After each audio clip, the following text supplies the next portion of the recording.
আসসালামু আলাইকুম সবাইকে। আমি আদৌ আছি। আজকে একাদশ ও দ্বাদশ শ্রেণীর প্রথম অধ্যায় আইসিটির বিশ্ব ও বাংলাদেশ প্রেক্ষিত এই টপিকটা নিয়ে বেসিক্যালি ডিসকাশন করতে চাচ্ছি। তো মূলত চ্যাপ্টারটা খুবই ইজি। আমাদের আইসিটি বইয়ের যে চ্যাপ্টারগুলো আছে তার মধ্যে সবচেয়ে ইজি আমার কাছে মনে হয় যে প্রথম অধ্যায়টাই। সো এটা খুব একটা বোঝানোর মতো তেমন কিছুই আসলে নেই, বাট ইয়েস, এখানে কোথা থেকে কোয়েশ্চেন আসবে, কোথা থেকে বেসিকলি কোয়েশ্চেনগুলো আসে, এটার একটা ধারণা অবশ্যই সকল শিক্ষার্থীদের থাকা উচিত। তো আমি মূলত সেই সব জিনিসগুলা, যে বোর্ড পরীক্ষায় কোথা থেকে কোয়েশ্চেন্সগুলো আসবে, কোথা থেকে বেসিকলি কোয়েশ্চেনগুলো করে, সেটা নিয়ে একটা তোমাদেরকে ধারণা দিব। সো আশা করি তোমাদের সবার জিনিসটা ভালো লাগবে। তো প্রথমে আমরা চলে যাচ্ছি গ্লোবাল ভিলেজে। তো সবাই আশা করি ক্লিয়ার যে গ্লোবাল ভিলেজটা কি। তা তোমাদেরকে মূলত বলি যে গ্লোবাল ভিলেজ জিনিসটা আসলে কি। এটা বেসিকলি তোমার কানাডার টরন্টো বিশ্ববিদ্যালয়ের ইংরেজি বিভাগের অধ্যাপক আর তোমার বিখ্যাত আর কি দার্শনিক মার্শেল ম্যাকলুহান, তিনি মূলত এই গ্লোবাল ভিলেজ শব্দটি ব্যবহার করেন সবার আগে। সো গ্লোবাল ভিলেজ এটা হচ্ছে একটা ইংলিশ শব্দ, এটার বাংলা হচ্ছে তোমার বিশ্বগ্রাম। তো গ্লোবাল ভিলেজ বা বিশ্বগ্রাম তোমার একটা প্রযুক্তি নির্ভর একটি বিশ্ব, যেখানে তুমি বেসিক্যালি বিশ্বের সব দেশের ভৌগোলিক সীমানায় বিদ্যমান কাঁটাতারের বেড়াজালকে ছেদ করে গোটা পৃথিবীকে মানুষের হাতের মুঠোয় এনে দিতে পারো, মানে এনে দিতে পারে মূলত। তো মানুষ আজ ইচ্ছে করলেই যে কোনো সময় যে কোনো দেশের মানুষের সাথে যোগাযোগ করতে পারে। আর এই যে যোগাযোগটা করতে পারে, এটাই মূলত তোমার গ্লোবাল ভিলেজ। এবং এই গ্লোবাল ভিলেজটা খুবই ইম্পর্টেন্ট একটা টপিক। এই গ্লোবাল ভিলেজ থেকে তোমার মূলত কোয়েশ্চেন আসবে, এটা তুমি ধরে নিতে পারো যে একটা মাস্ট কোয়েশ্চেন আসবেই। সো এখান থেকে তুমি লিখলে মূলত তিন মার্ক বা 4 মার্ক পেয়ে যাবে। হয়তো গ নম্বরে আসতে পারে বা ঘ নম্বরে আসতে পারে, এমনকি তোমার জ্ঞানমূলকও তোমার আসতে পারে যে গ্লোবাল ভিলেজ অর্থ কী, গ্লোবাল ভিলেজের বাংলা কী। সো জাস্ট এইটা আর কি তোমাদেরকে স্লাইডে দেখাইলাম। সো এখান থেকে তোমরা লিখতে পারো যে গ্লোবাল ভিলেজ সংক্ষেপে লিখে দিছি আমি। তো গ্লোবাল ভিলেজের একটি ধারণা যা বোঝায় যে পৃথিবী এক একটি ছোট গ্রাম হিসেবে পরিণত হচ্ছে, যেখানে বিশ্বের বিভিন্ন প্রান্তের মানুষ একে অপরের সাথে সহজেই যোগাযোগ করতে পারে। সো এটাই মূলত গ্লোবাল ভিলেজ। যেমন আমি এখন আছি বরিশালে, তুমি আছো লন্ডনে, তো তোমার সাথে আমি ভিডিও কলে কথা বলতেছি। সো এটা একটা গ্লোবাল ভিলেজের মধ্যেই পড়ে। সো এই জিনিসটাকে মূলত বোঝানো হয়েছে। তারপর চলো আমরা চলে যাই ভার্চুয়াল রিয়েলিটি। তো ভার্চুয়াল রিয়েলিটিটা আসলে কি? এটা হচ্ছে মূলত কম্পিউটার সিস্টেমের সাহায্যে আমরা যদি তোমার ধরো কোনো একটি পরিবেশ, ঠিক আছে, একটা কৃত্রিম পরিবেশ মূলত, যেটা ত্রিমাত্রিকে রূপান্তরিত থাকে। তো ত্রিমাত্রিক পরিবেশে আমরা নিজেদেরকে যদি নিয়ে যাই, তাহলে আমরা সব কিছু মনে হবে যে সব কিছু আমাদের কাছে বাস্তব মনে হবে, ঠিক আছে। তো এটাই মূলত ভার্চুয়াল রিয়েলিটি। এখানে তোমার প্রযুক্তি নির্ভর একটি কৃত্রিম জগৎ, যেখানে তোমার ব্যবহারকারী নিজেকে বাস্তব মনে করে যে না, তুমি একটি কৃত্রিম পরিবেশে আসো, বাট তুমি মনে করবে যে না, আমি বাস্তব জগতে আছি। তো এই জিনিসটাকে যে প্রযুক্তির মাধ্যমে বোঝা যায়, সেটাই হচ্ছে মূলত ভার্চুয়াল রিয়েলিটি। তো এখন চলো আমরা দেখি যে ভার্চুয়াল রিয়েলিটির বৈশিষ্ট্য আসলে কী। এটা মূলত তোমার ব্যবহারকারী পুরোপুরি কৃত্রিম জগতে ডুবে যায়, ঠিক আছে। যেমন এই কৃত্রিম পরিবেশে ত্রিমাত্রিক ছবি তৈরি হয়, আবার কৃত্রিম পরিবেশ হলেও অনুভূতি হইবে তোমার একদম বাস্তবের মতো।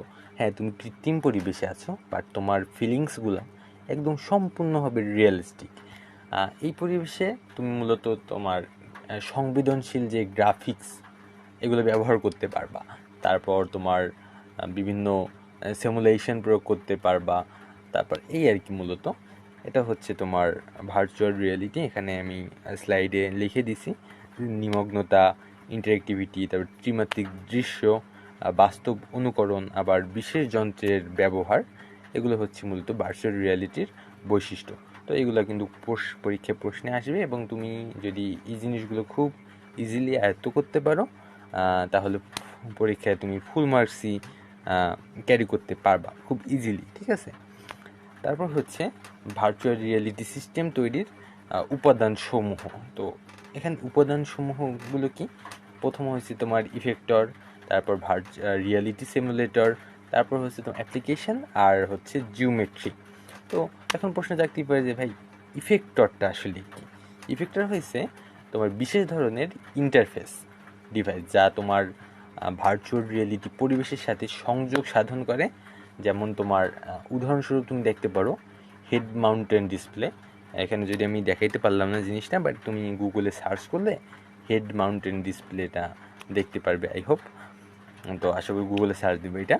তারপর তোমার রিয়েলিটি সিমুলেটর, এটাই কি?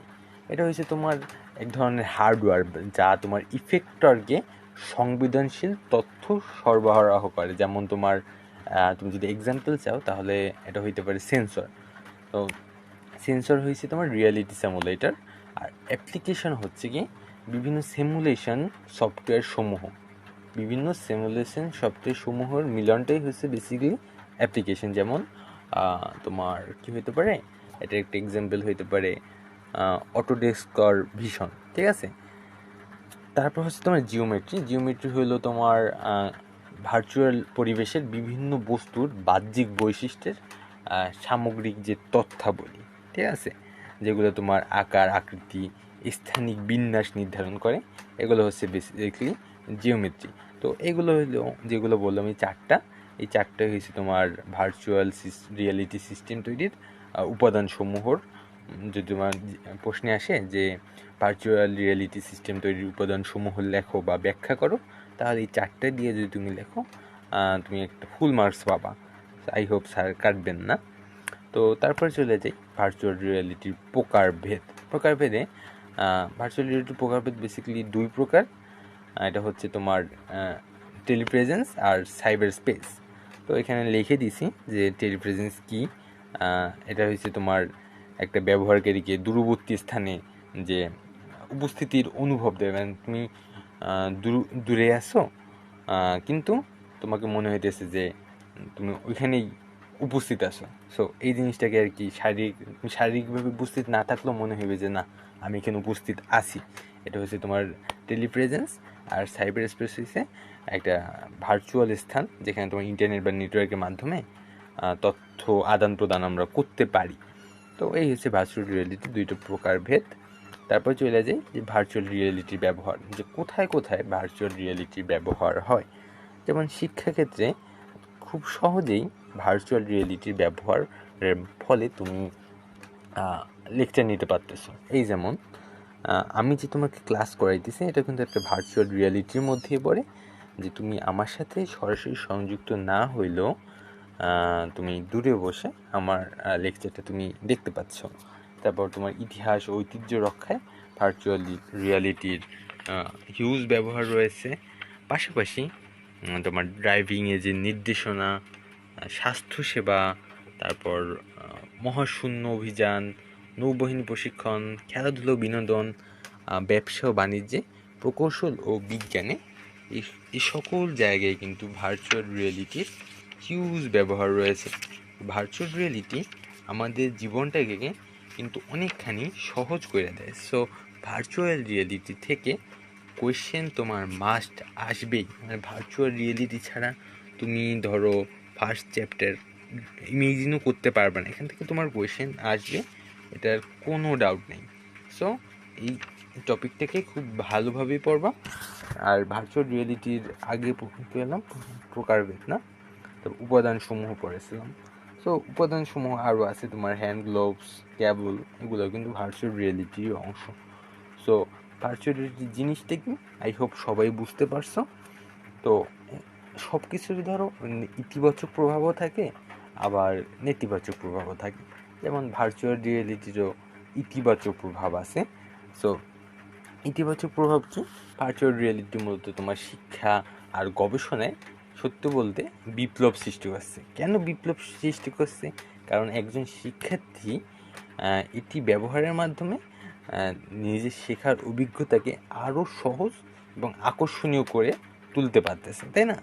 তো তুমি কিন্তু মূলত যদি ভার্চুয়াল রিয়েলিটি ব্যবহারটা না থাকতো তাহলে আমরা কী করতাম, আমরা ধরো টিচার কলেজে গেলাম, তো কলেজের টিচার যে লেকচারটা দিয়েছে ওই পর্যন্ত জিনিসটা সীমাবদ্ধ থাকতো, বাট জিনিসটা কিন্তু এখন সীমাবদ্ধ নাই। তুমি চাইলে ইউটিউবে সার্চ দিয়ে যে কোনো টপিকে একটা লেকচার নিতে পারো, পাশাপাশি বিভিন্ন অনলাইন প্ল্যাটফর্মে গিয়ে তুমি ক্লাস করতেছো।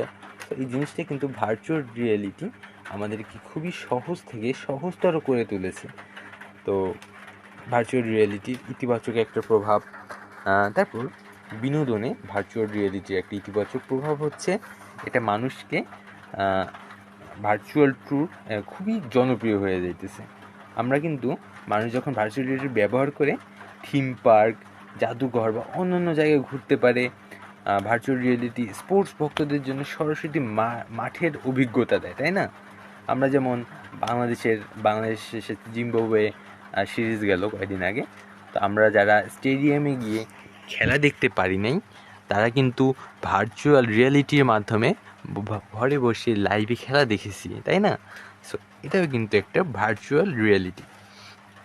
তারপরে বিনোদনের কথা বললাম, তারপর আছে তোমার শিক্ষা ক্ষেত্রে আছে, ও সেটাও বললাম।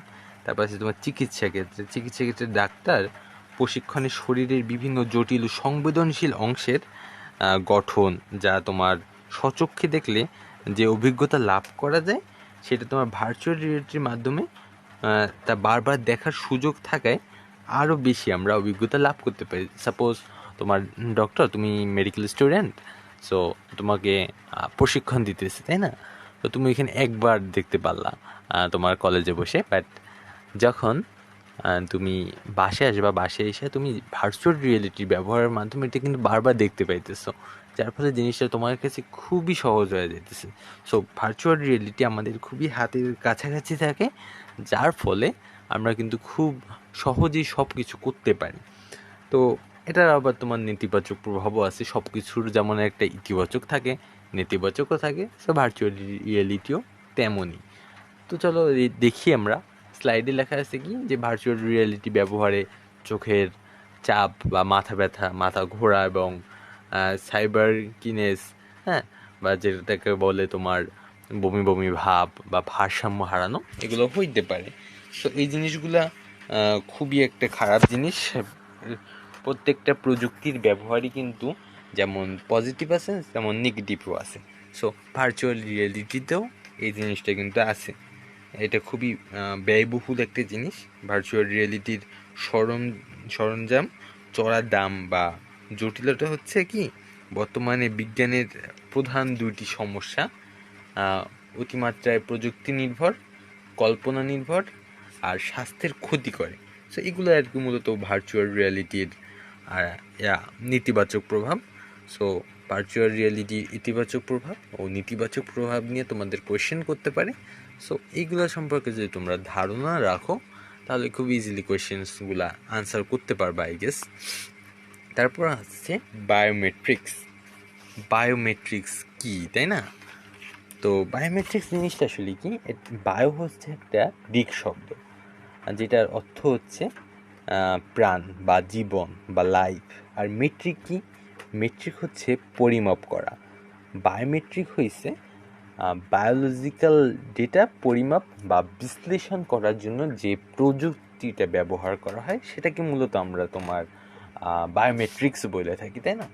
তো বায়োমেট্রিক্স হলো এমন একটা প্রযুক্তি যেখানে কোনো ব্যক্তির বৃত্তীয় বা তোমার আচরণগত যে বৈশিষ্ট্য আছে এটার উপর ভিত্তি করে একটা তোমার ওটাকে বলে অদ্বিতীয়ভাবে যে চিহ্নিত বা শনাক্ত করা হয়, এটাই মূলত আর কি বায়োমেট্রিক্স। তো এখানে আমি লিখে দিয়েছি স্লাইডে, এইটা মূলত লিখলেই এটা পড়লেই মূলত একটা আইডিয়া পাবা যে বায়োমেট্রিক্সটা আসলে কী। আবার আমি যদি বলি বায়োমেট্রিক্সের পদ্ধতি আসলে কি, তখন ধরো বায়োমেট্রিক সিস্টেমটা হলো এমন একটা প্রযুক্তি বা কোনো ব্যক্তির আচরণগত বা শারীরবৃত্তীয় যে ইনপুট হিসেবে গ্রহণ করে, এটি বিশ্লেষণ করে এবং প্রকৃত যে ব্যবহারকারী হিসাবে ব্যক্তিকে চিহ্নিত করে। প্রত্যেকটা মানুষেরই আলাদা আলাদা বৈশিষ্ট্য আছে। যার যে দিকগুলো মূলত স্বতন্ত্র। এই এই যে বৈশিষ্ট্যগুলো প্রতিটা মানুষকে একে অপর থেকে আলাদা করে, তাই না? তো বায়োমেট্রিক সিস্টেমটা মূলত ব্যক্তিকে শনাক্তকরণের ক্ষেত্রে বিভিন্ন বৈশিষ্ট্য মূলত করে। তো এই আর কি। তারপর আচ্ছা, তো তারপর কি বলবো জানো? হ্যাঁ, তো বায়োমেট্রিক্স মূলত হলো তোমার দুই প্রকার। যেহেতু ফার্স্ট আমার লেকচার, সো মাঝে মাঝে একটু আটকে যাই। সো আই হোপ জিনিসটাকে ক্ষমা সুন্দর দৃষ্টিতে দেখবা। তো বায়োমেট্রিক্স হলো, এটা হচ্ছে মূলত তোমার দুই ভাগে ভাগ করা যায়। একটা হচ্ছে তোমার শারীরভিত্তিক, আরটা হচ্ছে আচরণগত বৈশিষ্ট্য। তো প্রথমে আসি যে শারীরভিত্তিক বৈশিষ্ট্য কী। এটা হচ্ছে তোমার গঠনগত বৈশিষ্ট্য, যা মানুষের দেহের সেই ধরনের বৈশিষ্ট্যগুলোকে বোঝায় যা স্বতন্ত্র এবং সময়ের সঙ্গে খুব কম পরিবর্তন হয়।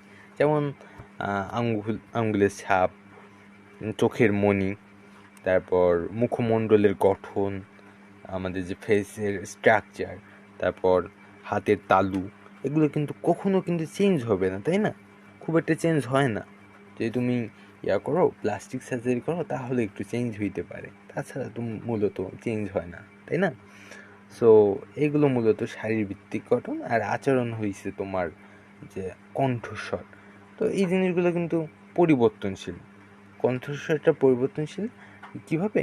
তোমার ধরো একটা ছোট্ট ছেলে, তার কণ্ঠ একরকম থাকে, তারপর আস্তে আস্তে সময়ের সাথে সাথে জিনিসটা পরিবর্তন হয়। তাও আবার সব কিছু পরিবর্তন হয় না। তো ধরো আমার কণ্ঠস্বর একরকম, তোমার কণ্ঠস্বর একরকম, আমার সিগনেচার একরকম, তোমার একরকম, আমার টাইপিং স্টাইল একরকম। ইভেন ধরো তোমার ফেস সম্পূর্ণ, তুমি অ্যাক্সিডেন্টে তোমার ফেস সম্পূর্ণ আউলায় গেছে, আমি কিন্তু তোমার এই বায়োমেট্রিক্সের ব্যবহারের মাধ্যমে তোমার টাইপিং স্টাইল দেখা তোমাকে আমি চিহ্নিত করতে পারবো। সো এই জিনিসগুলো আসতে পারে যে বায়োমেট্রিক্সে আচরণগত বৈশিষ্ট্য কী আর শারীরভিত্তিক বৈশিষ্ট্য কী। সো এগুলো কিন্তু খুবই ক্রুশিয়াল তোমাদের বোর্ড প্রশ্নে আসার জন্য। তারপরে হচ্ছে বায়ো ইনফরমেটিক্স কী। এটাও কিন্তু খুবই খুবই খুবই গুরুত্বপূর্ণ একটা টপিক, যে বায়ো ইনফরমেটিক্স জিনিসটা আসলে কি। এটা বোর্ড কোয়েশ্চেনে আসার মতো একটা কোয়েশ্চেন, বিভিন্ন বোর্ডে বিভিন্ন সময় আসছে, সামনের এক্সামগুলোতেও আসতে পারে। তো বায়ো ইনফরমেটিক্স জিনিসটা কি? বায়ো অর্থ হচ্ছে তোমার যৌগ, আর ইনফরমেটিক্স হচ্ছে তথ্য প্রযুক্তি। তো এটাকে জোর করে বাংলায় বললে বায়ো ইনফরমেটিক্সের অর্থ দাঁড়ায় জৈব তথ্য প্রযুক্তি, তাই না?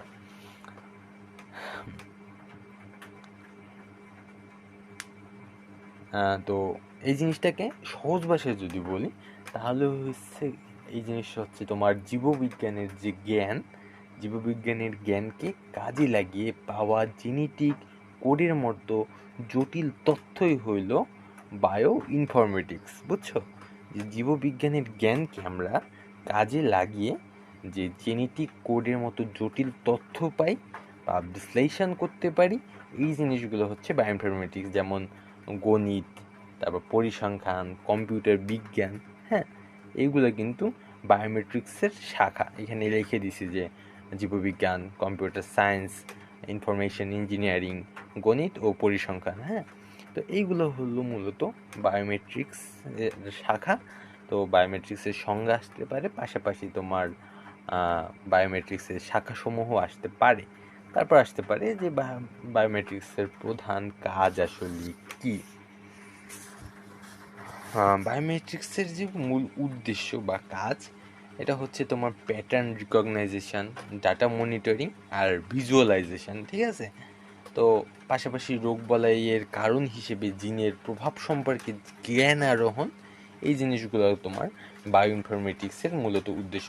বলতে পারো যে ওষুধের গুণগুণের উন্নয়ন, ঠিক আছে, এবং নতুন ঔষধ আবিষ্কারের যে প্রচেষ্টা করা হয়, এগুলো কিন্তু সব বায়ো ইনফরমেটিক্সের মাধ্যমে করা হয়। বুঝছো? তো বায়ো ইনফরমেটিক্স জিনিসটা কিন্তু খুবই খুবই ইম্পর্টেন্ট একটা জিনিস, এটাকে খুবই গুরুত্ব সহকারে নিতে হবে। তো বায়ো ইনফরমেটিক্সের ব্যবহৃত বিভিন্ন জৈবিক ডেটা আছে, যেমন তোমার ডিএনএ, জিন, ইমিনো অ্যাসিড, তারপর নিউক্লিক অ্যাসিড, হ্যাঁ, এগুলো কিন্তু তোমার বায়োমেট্রিক্সে ব্যবহৃত জৈবিক ডেটা। আবার প্রশ্ন আসতে পারে, সেটা তোমার জ্ঞানমূলক বলো বা এমসিকিউ বলো, যে বায়োমেট্রিক্সের জনক কে, এই কোয়েশ্চেনটা আসতে পারে। আমি এখানে লিখে দিই, স্লাইডে নাই, বাট তাদের জনক হচ্ছে বিজ্ঞানী ডোনাল্ড নুথ, ঠিক আছে। ইনি হচ্ছে স্ট্যানফোর্ড ইউনিভার্সিটির কম্পিউটার বিজ্ঞানী ডোনাল্ড নুথ। এটা তোমার আসতে পারে, যিনি সর্বপ্রথম বায়োমেট্রিক্সের ধারণা দিয়েছিল, বুঝছো। তো বায়োমেট্রিক্সের ব্যবহার কোথায় কোথায় হয়, এই কোয়েশ্চেনটা আসতে পারে। এটা লিখছি না, এখানে লিখি নেই, বায়োমেট্রিক্সের উদ্দেশ্য লিখে দিছি। এই হচ্ছে তোমার বায়োমেট্রিক্স ব্যবহারে জৈবিক ডেটাসমূহ, ডিএনএ, জিন, অ্যামিনো অ্যাসিড, নিউক্লিক অ্যাসিড।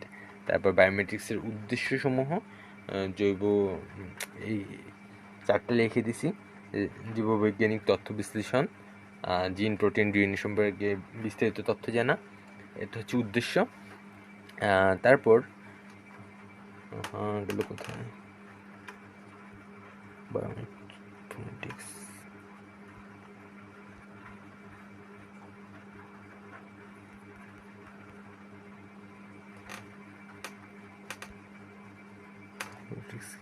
শাখাসমূহ, প্রধান কাজ যেটা সমূহ, উদ্দেশ্য। তারপরে তোমার বায়োইনফরমেটিক্সের যে তোমার ব্যবহার, এগুলো হইল তোমার জিনোম সিকোয়েন্সে ব্যবহৃত হয়, প্রোটিন সিকোয়েন্সে ব্যবহৃত হয়, মলিকুলার মেডিসিন, জিন থেরাপি, ঔষধ তৈরি, বর্জ্য পরিষ্কারকরণে, তারপর জলবায়ু পরিবর্তন গবেষণায় ব্যবহৃত হয়, বিকল্প শক্তির উৎস সন্ধানে, তারপর জীবাণু অস্ত্র তৈরিতে, ডিএনএ ম্যাপিং এবং অ্যানালাইসিস, তারপর তোমার জিনের যে ফাইন্ডিং আছে না, এইসব জায়গায় ব্যবহৃত হয়। তারপর প্রোটিনের তোমার মিথস্ক্রিয়া পর্যবেক্ষণে ব্যবহৃত হয়। তারপর তোমার বিবর্তন শিক্ষা, এসব জায়গায়ও তোমার মূলত এই জিনিসগুলা ব্যবহৃত হয়, বুঝছো। তো এখানে তোমার কোয়েশ্চেন আসতে পারে কি, যে কোনটি বায়োমেট্রিক্সের বৈশিষ্ট্য, হ্যাঁ, এমন কোয়েশ্চেন আসতে পারে। তারপর জীব সংক্রান্ত তথ্য ব্যবস্থাপনার কাজে কম্পিউটার প্রযুক্তির প্রয়োগ কোনটি। তো এইভাবে আর কি কোয়েশ্চেনগুলো মূলত আসতে পারে। সো আই হোপ এখান থেকে কোয়েশ্চেন আসলে সব কিছু পারবো। মূলত এইগুলো আর কি মূলত টপিকস। তারপর হচ্ছে তোমার ন্যানো টেকনোলজি কি, পারমাণবিক বা আণবিক স্কেলে অতি ক্ষুদ্র ডিভাইস তৈরি করার জন্য ধাতব বস্তুকে তোমার সুনিপুণভাবে কাজে লাগানোর বিজ্ঞান বা প্রযুক্তিকে মূলত ন্যানো প্রযুক্তি বা টেকনোলজি বলে। তোমার বোর্ড বই অনুসারে যদি বলি, বিজ্ঞান ও প্রযুক্তি ব্যবহার কইরা তুমি 1 থেকে 100 ন্যানোমিটার আকৃতির কোনো কিছু তৈরি করো বা ব্যবহার করো, এটাই হলো মূলত ন্যানো টেকনোলজি। তো ন্যানো টেকনোলজির জনক কি, এই কোয়েশ্চেনটা কিন্তু মূলত আসে। এটা হচ্ছে তোমার আমেরিকার যে পদার্থবিদ রিচার্ড ফাইনম্যান, তিনি হচ্ছে ন্যানো টেকনোলজির জনক। সো এটা তোমার এমসিকিউতে আসতে পারে বা জ্ঞানমূলকেও আসতে পারে। তো এখন ন্যানো জিনিসটা কি, তাই না? ন্যানো শব্দটা হয়েছে একটা গ্রিক শব্দ, ন্যানো শব্দ থেকে আসছে, যার সাংবিধানিক অর্থ হচ্ছে বামন বা জাদুকরী ক্ষমতা সম্পন্ন ক্ষুদ্রাকৃতির মানুষ, বুঝছো। আমরা বলি না যে বামন, তো বামন টাইপের একজন ক্ষুদ্রাকৃতির মানুষকে মূলত আর কি ন্যানো বলা হয়, ঠিক আছে। ন্যানো হলো একটা পরিমাপের একক। এটি কতটা ছোট তা আসলে মূলত কেউ কল্পনা করতে পারে না, বা ইমেজিন করা আসলে কঠিন, খুবই হার্ড। সো 1 মিটারের 100 কোটি ভাগের 1 ভাগকে মূলত তাই 1 ন্যানোমিটার বলা হয়। অর্থাৎ তোমার এখানে বেশ কয়েকটা যদি উদাহরণ বলি, 1 ইঞ্চিতে তোমার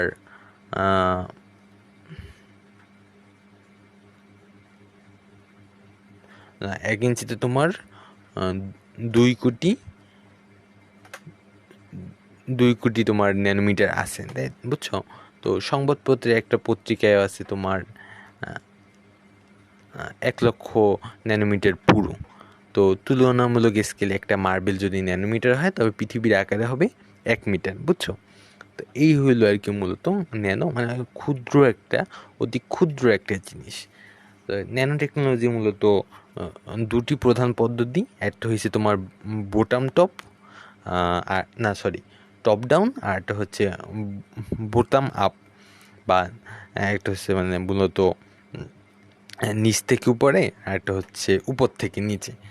তো ক্ষুদ্র থেকে বৃহৎ হয়েছে তোমার বোটাম আপ, আর বৃহৎ থেকে ক্ষুদ্র এইটা হইলো তোমার বোটাম আপ, বুঝছো? তারপর হচ্ছে তোমার ন্যানো টেকনোলজির ব্যবহার। এগুলো মূলত চিকিৎসায়, ইলেকট্রনিক্সে, ওষুধ উৎপাদনে, কৃষিতে, পানি শোষণে, কসমেটিক্সে, হ্যাঁ, এইসব জায়গায় মূলত ব্যবহার করা হয়। এটা হচ্ছে ব্যবহার। এটা তোমার বিস্তারিত বোর্ড বই লেখা আছে। সো এখান থেকে খুব সহজেই জিনিসটা পাবা যে কোথায় কোথায় জিনিসটার ব্যবহার রয়েছে। তো ইমেল কি? ইমেল হলো তোমার ইলেকট্রনিক মেইল, এটি একটি ডিজিটাল পদ্ধতি যার মাধ্যমে তুমি ইন্টারনেট ব্যবহার করে বার্তা পাঠানো হয়। তো এই কোয়েশ্চেনটা মূলত আসতে পারে যে ইমেল কি। তোমার অনুধাবনমূলক প্রশ্নে আসার চান্সেসটা খুবই খুবই বেশি। তারপর হচ্ছে তোমার টেলিকনফারেন্সিং কি? এটা হচ্ছে মূলত বিভিন্ন ভৌগোলিক দূরত্বে অবস্থান করে টেলিকমিউনিকেশন যন্ত্রপাতি যেমন টেলিফোন, তারপর মোবাইল ফোন ইত্যাদি ব্যবহার করে দুটি বা ততোধিক ব্যক্তিবর্গের সাথে যোগাযোগ। সাপোজ তুমি গ্রুপ কলে কথা বললা, বা কারোর সাথে দূরবর্তী একটা ডিস্টেন্স মেনটেন করে ফোন কলে কথা বললা, এটাই মূলত টেলিকনফারেন্সিং। এটা মূলত আবার তোমার দুইভাবে কথা বলা যায়, যেমন ভিডিও কনফারেন্সিং আর একটা হচ্ছে অডিও কনফারেন্সিং। এই হইল মূলত অবস্থা টেলিকনফারেন্সিং কি, তাই না? তো এখন এই যে চ্যাপ্টারটা থেকে তোমার কোয়েশ্চেন আসতে পারে যে ইমেল কি, টেলিকনফারেন্সিং কি, ভিডিও কনফারেন্সিং কি, অডিও কনফারেন্সিং কি। টেলিকনফারেন্সিং তো বললামই যে তুমি একটা ডিস্টেন্স মেনটেন করে অডিও কলে বা ভিডিও কলে কথা বলতেছো, এটাই হলো মূলত টেলিকনফারেন্সিং। আর ভিডিও কনফারেন্সিং হচ্ছে যেটা তুমি মূলত তোমাকে দেখা যাবে বা তোমার অপোজিট সাইডে যে আছে তাকেও দেখা যাবে।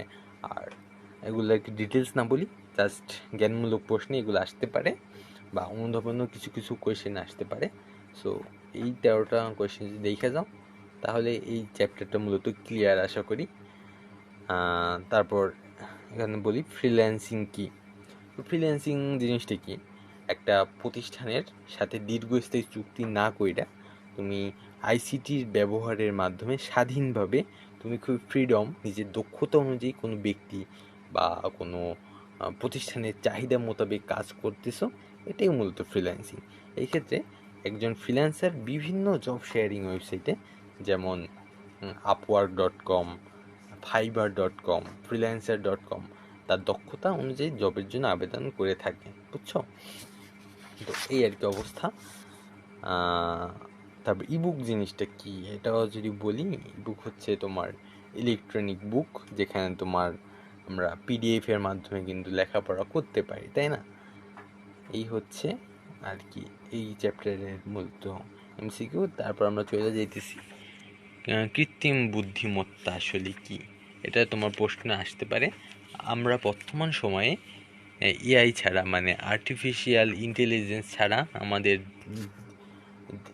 এক একটা দিনকে ইমেজিনও করতে পারি না, তাই না? তো আর্টিফিশিয়াল ইন্টেলিজেন্স হইল তোমার কৃত্রিম বুদ্ধিমত্তা, যেটা তোমার কম্পিউটার বিজ্ঞানের একটা শাখা বলতে পারো, যেখানে মানুষের বুদ্ধিমত্তা ও চিন্তা শক্তিকে কম্পিউটার দ্বারা অনুকৃত করার চেষ্টা করা হয়ে থাকে, বুঝছো? মানুষের বুদ্ধিমত্তা বা চিন্তা শক্তিকে কৃত্রিম উপায় প্রযুক্তি নির্ভর করে যন্ত্রের মাধ্যমে মানে বাস্তবায়ন করাটা মূলত কৃত্রিম বুদ্ধিমত্তা। তো এটা আসতে পারে যে কৃত্রিম বুদ্ধিমত্তার জনক কে। তো এর জনক হইল মূলত জন ম্যাকার্থি, যিনি তোমার ব্রিটিশ বিজ্ঞানী এবং গণিতবিদ। তো এটা তোমার কোয়েশ্চেন আসতে পারে। পাশাপাশি তোমার আর কি আসতে পারে, এটার কিছু বৈশিষ্ট্য আসতে পারে, বাট খুব একটা আসবে না। মূলত আসলে আসবে যে কৃত্রিম বুদ্ধিমত্তা কী আর কৃত্রিম বুদ্ধিমত্তার জনক কী, এটাই মূলত আসে।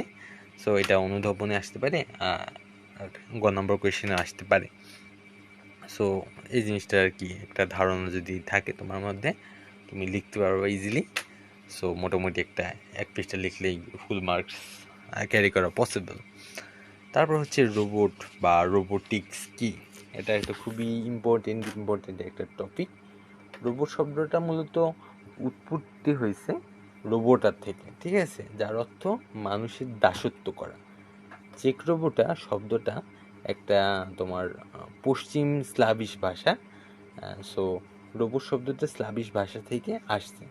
রোবট হয়েছে তোমার কম্পিউটার নিয়ন্ত্রিত একটা স্বয়ংক্রিয় যন্ত্র, যা কোনো ব্যক্তির নির্দেশে কাজ করতে পারে, বুঝছো?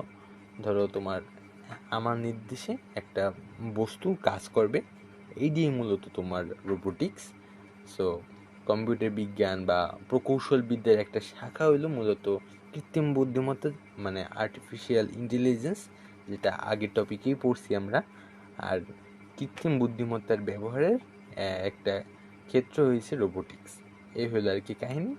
রোবোটিক্স বলতে তুমি মূলত কম্পিউটার নিয়ন্ত্রিত একটা যন্ত্রসহ ডিজাইন ও নির্মাণ সংক্রান্ত যে বিজ্ঞান, এগুলো মূলত রোবোটিক্স। তো রোবটের উপাদানসমূহ কী হইতে পারে, যেমন প্রসেসিং ইউনিট, ইলেকট্রনিক সার্কিট, পাওয়ার ইউনিট, তারপর সেন্সর, মুভেবল বডি। সো এই জিনিসগুলো হইলো মূলত রোবটের উদাহরণ, বুঝছো? একটা মানুষের মধ্যে যা থাকে ওই জিনিসটা একটা কৃত্রিম ওয়েতে মূলত একটা যন্ত্র পরিচালনা করা হয়। আর রোবোটিক্সের ব্যবহার কোথায় কোথায় করা হয়, এটা কোশ্চেন আসতে পারে। এটা মূলত শিক্ষা ক্ষেত্রে করা হয়, চিকিৎসা ক্ষেত্রে করা হয়, সামরিক ক্ষেত্রে করা হয়, গৃহস্থলী ক্ষেত্রে করা হয়। তো প্রশ্ন আসতে পারে যে রোবোটিক্স কি, এটার ব্যবহার করা হয় কিসে? তো মূলত যে জিনিসগুলো কমন, যে শিক্ষাক্ষেত্র, চিকিৎসা ক্ষেত্র, সামরিক ক্ষেত্র, গৃহস্থলীর কাজ, কৃষিক্ষেত্র, বিনোদন বা বিপজ্জনক কাজে এসব ব্যবহার করা হয়। তো ওইভাবে আর কি লিখে দেবা। সো খুব একটা প্যারা না। এই হলো রোবট ও রোবোটিক্স গেল। তারপর আসি আমরা জেনেটিক ইঞ্জিনিয়ারিং। এটা মূলত খুব সম্ভবত তোমরা যারা 2026-এর এইচএসসি পরীক্ষার্থী তাদের নাই, বাট 25-এর যারা এইচএসসি পরীক্ষার্থী তাদের, মানে আমাদের আছে। সো এটা কিন্তু খুবই একটা গুরুত্বপূর্ণ একটা টপিক, যে জেনেটিক্স ইঞ্জিনিয়ারিং কি, এটা আর কি খুব ইম্পর্টেন্ট। সো এখান থেকে একটা কোয়েশ্চেন মাস্ট আসতেই পারে, এমনকি আমাদের কলেজও এক্সামে এটা বারবারই আসছে। সো এই জিনিসটা খুব ভালোভাবে পড়তে হবে। এটা হলো তোমার ক্রোমোজোমের যে একটা সুনির্দিষ্ট অংশ, যা একটিমাত্র বৈশিষ্ট্য বহন করে, ওইটা হলো তোমার জিন, ঠিক আছে? আর কোনো জীব থেকে একটি নির্দিষ্ট জিন বহনকারী ডিএনএ যে খণ্ড, এইটা তোমার পৃথক কইরা ভিন্ন একটা জীবে স্থানান্তরের কৌশল হইল মূলত তোমার জেনেটিক্স ইঞ্জিনিয়ারিং, তাই না? এই হলো কাহিনী। এইটা হলো তোমার মূলত 2071 সালে পালবার্গ বানরের ভাইরাস দিয়া এটা আর কি আবিষ্কারটা হয়েছিল। এই কারণে মূলত পালবার্গকে জেনেটিক্স ইঞ্জিনিয়ারিংয়ের জনক বলা হয়। তো তোমার এমসিকিউ বা জ্ঞানমূলকে এটা আসতে পারে যে পালবার্গকে বা জেনেটিক্স ইঞ্জিনিয়ারিংয়ের জনককে। সো প্রত্যেকটা প্রযুক্তির জনকের নাম মূলত মুখস্থ রাখতে হবে, আসলে জনকটাকে, যাতে তুমি খুব ইজিলি জিনিসটা লিখতে পারো। তো জেনেটিক্স ইঞ্জিনিয়ারিংয়ে যদি একটা তোমাদের এক্সাম্পল দিই, ধরো আমরা বাজারে অনেক বড় বড় কিংবা আপেলের মতো অনেক ফল দেখতে পাই, তাই না? যা মূলত জেনেটিক্স ইঞ্জিনিয়ারিং প্রক্রিয়ার মাধ্যমে নতুন প্রযুক্তির বড় ফল তৈরি করা হয়েছে। আপেল মূলত অল্প একটু সাইজ, বাট ওইটার মূলত একটা বড় আকার। এটাই হইল তোমার জেনেটিক্স ইঞ্জিনিয়ারিংয়ের কাজ। যেমন নতুন জাতের গরু, ছাগল, হ্যাঁ, এইগুলো মূলত জেনেটিক্স ইঞ্জিনিয়ারিংয়ের মাধ্যমে তৈরি করা হয়।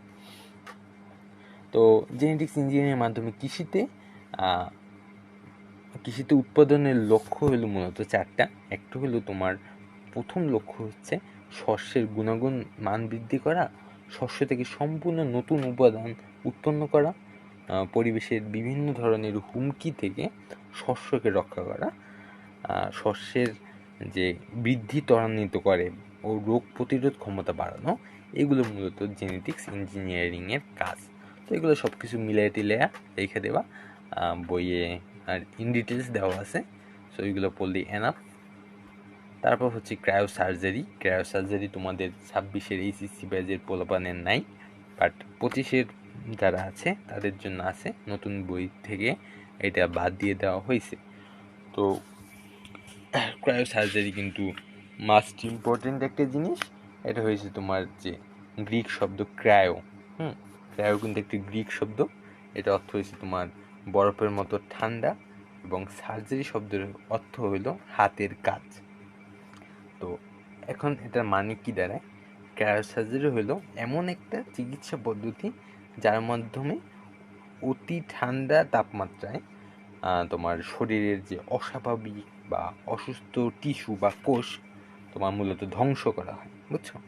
এইটা হলো মূলত ক্রায়ো সার্জারির কাজ। আর এটার ব্যবহার হইল টিউমার বা ক্যান্সারের মতো যে বড় বড় রোগ আছে এগুলো চিকিৎসায়, এবং বেশ কিছু তোমার অভ্যন্তরীণ যে শারীরিক ব্যাধি, সাপোজ তোমার বিভিন্ন ক্যান্সারই মূলত, তাছাড়া আমাদের ত্বকের যে তিল, আঁচিল, তারপর ছোটোখাটো যে টিউমার, এইগুলো মূলত ক্রায়ো সার্জারির মাধ্যমে চিকিৎসা করা হয়। তো এটা মূলত অনেক সুবিধাও আছে আবার অসুবিধাও আছে।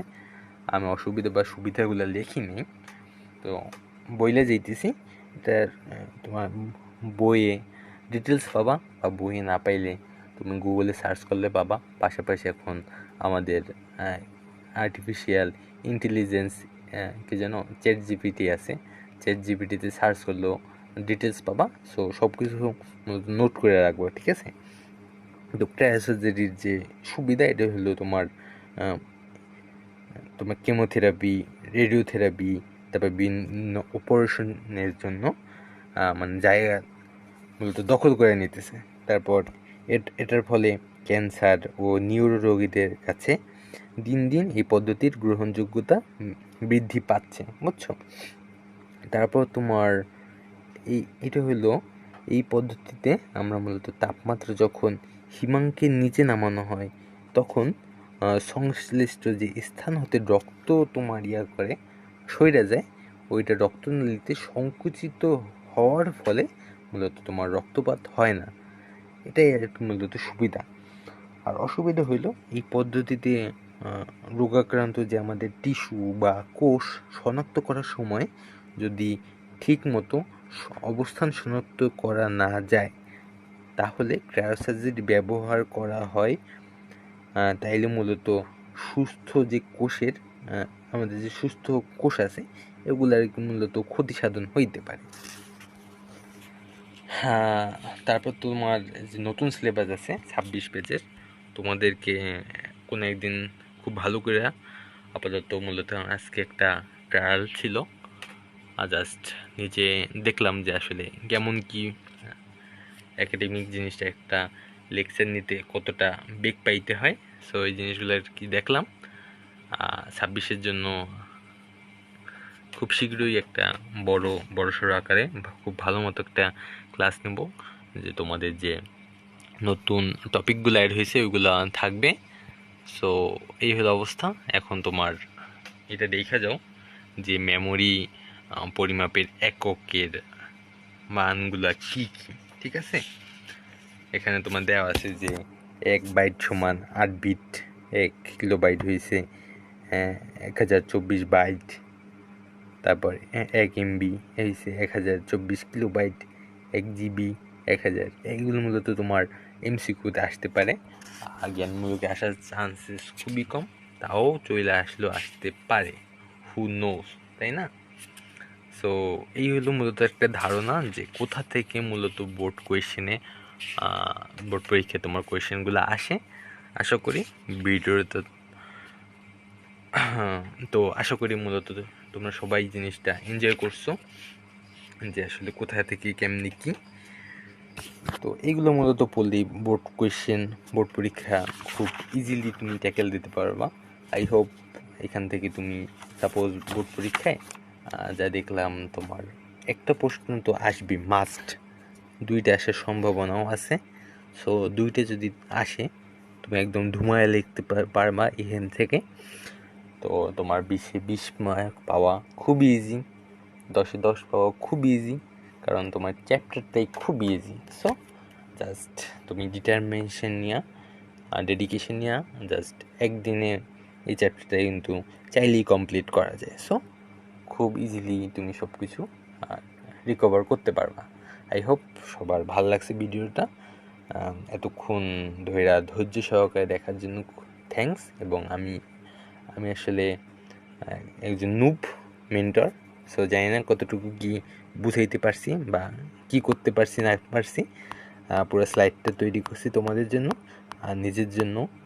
সো আশা করি জিনিস তোমরা এনজয় করছো, বা যাই করো না করো আর পজিটিভ বা অনেস্ট রিভিউ চাইতেছি সবার থেকে, কোথায় কি ইমপ্রুভমেন্ট দরকার, কিভাবে কি পড়াইলে, কিভাবে কি আগাইলে আমার স্কিলটা ডেভেলপ করা যায়। সো সবাই কমেন্ট বক্সে জানাবো আশা করি। এবং thanks for watching this video. Thank you সবাইকে। এবং ভিডিওটা যখন রেকর্ড করতেছি রাত্র 2টা 7 বাজে, সো ঘুমানোর সময় হয়ে আসছে। সো সবাইকে ধন্যবাদ এতক্ষণ সাথে থাকার জন্য।